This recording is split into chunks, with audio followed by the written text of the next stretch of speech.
Bagdad ce matin, après la série de 3 raids aériens qui ont marqué le début du conflit. Le président des États-Unis n'aura attendu qu'1 heure et demie après la fin de l'ultimatum pour lancer son offensive contre l'Irak. Une première série de frappes aériennes ciblées sur des bâtiments officiels de la banlieue de Bagdad. Et plus précisément peut-être la résidence où était censé se trouver le président Saddam Hussein.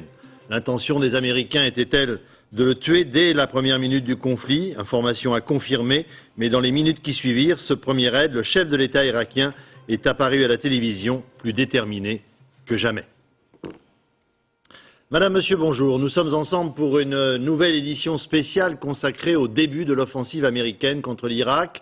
C'est donc 1 heure et demie à peine après l'expiration de l'ultimatum lancé par l'Amérique à l'Irak que la capitale Bagdad a résonné des sirènes d'alarme annonçant l'arrivée de missiles. Il faisait encore nuit sur la ville, elle était déserte. Gilles Rabin.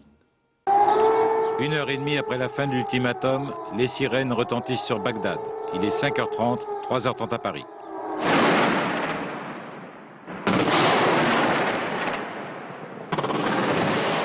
Une première vague de missiles s'abat sur les faubourgs de la capitale irakienne. Des frappes limitées et ciblées, ce n'est pas le tapis de bombes annoncé depuis plusieurs jours, objectif des installations militaires et des villas censées abriter de hauts dirigeants. Une demi-heure plus tard, 6 heures à Bagdad, 4 heures du matin à Paris, deuxième frappe de missile.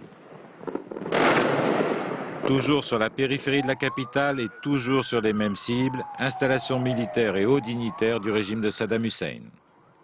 Troisième frappe une demi-heure encore après, il est 6h30 à Bagdad, 4h30 à Paris.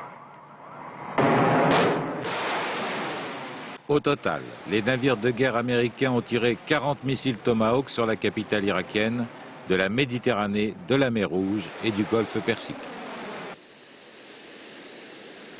Des avions furtifs B-2 qui échappent à tout repérage radar ont largué des bombes guidées sur des objectifs stratégiques. 2 cibles ont été frappées plus de 10 fois. 4 missiles seraient tombés sur le centre-ville de Bagdad. Un missile a frappé la ville de Mossoul.